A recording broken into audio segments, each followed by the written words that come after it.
24 जनवरी या कहें तो संपूर्ण जनवरी मास भारत में कुछ ऐसे महापुरुषों का जन्म या उनके जीवन की किसी घटना से जुड़ी हुई है जिसमें इस देश को किसी न किसी रूप में बहुतायत प्रभावित किया। ऐसा ही एक नाम है भारत रत्न से सम्मानित कर्पूरी ठाकुर का। उनका जन्म बिहार के समस्तीपुर जिले के पितोजिया नामक गांव में हुआ था। आज उस गांव को इन्हीं के नाम पर कर्पूरी ग्राम का नाम दे दिया गया है। कर्पूरी जी ने एक पिछड़े हुए समाज में, एक नाई समाज में, एक अत्यंत गरीब परिवार में जन्म लेकर एक ऐसी राजनीतिक यात्रा की कि उस यात्रा के बड़े बड़े लोगों को भी, इस देश के बड़े बड़े परिवारों के लोगों को भी के मन की यह भावना हो सकती है कि क्या वो उस लकीर तक पहुंच पाएंगे या उनकी द्वारा खींची गई लकीर को पार कर पाएंगे, उनसे बड़ी लकीर बन पाएंगे।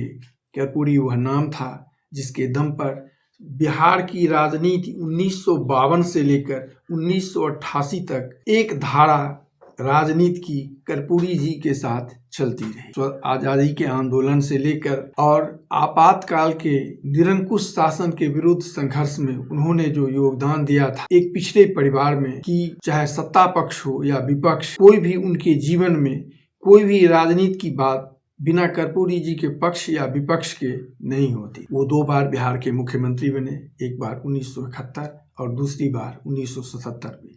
हालांकि दोनों ही कार्यकाल उन्होंने पूरा नहीं कर पाए। राजनीतिक परिस्थितियों में उनकी सरकारें गिरा दी गई, पर जिस धारा का उन्होंने नेतृत्व किया उस धारा पर उनके नाम को लेकर आज भी राजनीति उन्हीं के नाम को लेकर चलती है।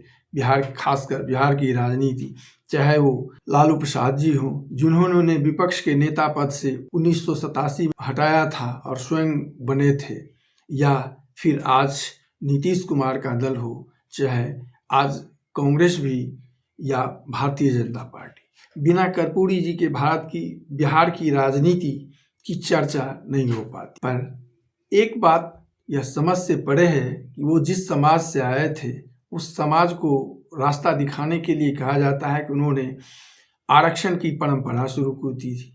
उन्होंने पिछड़े वर्ग के लोगों जो खासकर सरकारी शिक्षण संस्थानों में अध्ययन करते थे और उन्हें अंग्रेजी के कारण पढ़ने में कठिनाई होती थी, तो कर्पूरी जी ने विद्यालयों से अंग्रेजी की अनिवार्यता को समाप्त कर दिया।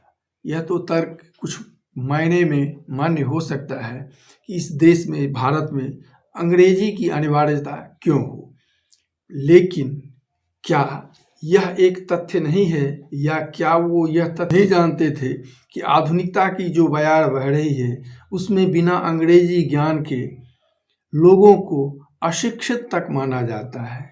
तो अंग्रेजी ज्ञान को, अंग्रेजी को हटा देने की जगह क्या सरकारी शिक्षण संस्थानों की व्यवस्था को ऐसी नहीं बनाई जा सकती थी जहां पिछड़े वर्ग के बच्चे मुफ्त में जाकर और अच्छी से अच्छी शिक्षा ग्रहण कर पाए? पर ऐसा नहीं उन्होंने किया।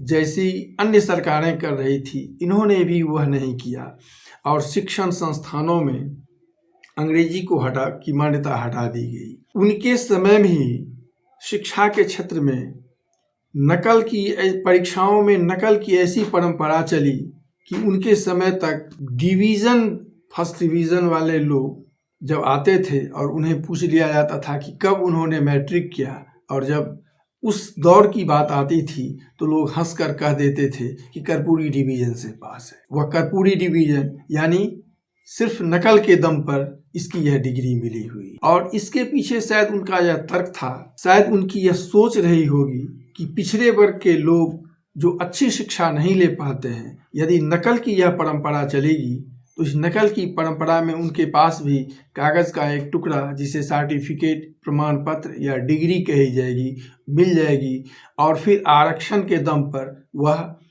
सरकारी नौकरियों में चले जाएंगे। परंपरा की शुरुआत हुई और आज स्थिति यह पहुंच गई है बिहार में कि हर परीक्षा का प्रश्न पत्र लीक आउट हो रहा है। हर परीक्षा नकल के बिना नहीं हो रही है। कागज के एक टुकड़े, स्वयं सरकार के ही कुछ संस्थान जो सर्वेक्षण कर रहे हैं वो बता रहे हैं कि 8वीं 9वीं के बच्चे सामान्य किताब भी नहीं पढ़ पाते, जोड़ घटाव गुणा भाग भी नहीं बना पाते, तो आखिर पिछड़ों को राजनीति में देने का क्या यही रास्ता था? आज तक मैं ये नहीं समझ पाया। जब किसी से पूछता हूँ तो वह कुतर्कों की झड़ी लगा देता है कि वह जो शासक बना हो, जिसके हाथ में बदलाव करने की संपूर्ण शक्ति हो, वह उस बदलाव को सकारात्मक ले जाने के बदले दूसरे की बड़ी लकीर को मिटाकर वहाँ स्थापित हो जाने को क्या उस समाज का हित कहा जाएगा?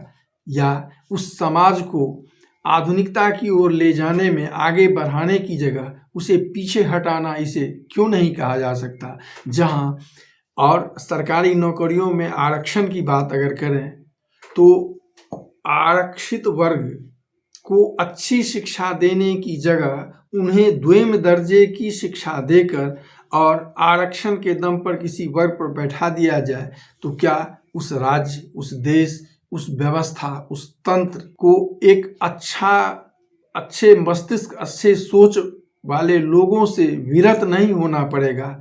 और यदि यह आज आधे की स्थिति में है, जिसे लगातार बढ़ाने की बात की जाती है, तो यह बढ़कर अगर यह 60, 65, 75% और आज कहा जाता है कि आज़ादी के हिसाब से तो 80-85% पे पहुंच जाए, तो यह 80-85% जब ऐसे लोग जिनकी शिक्षा उचित नहीं हो, क्या वह व्यवस्था को परिवर्तित कर पाएंगे?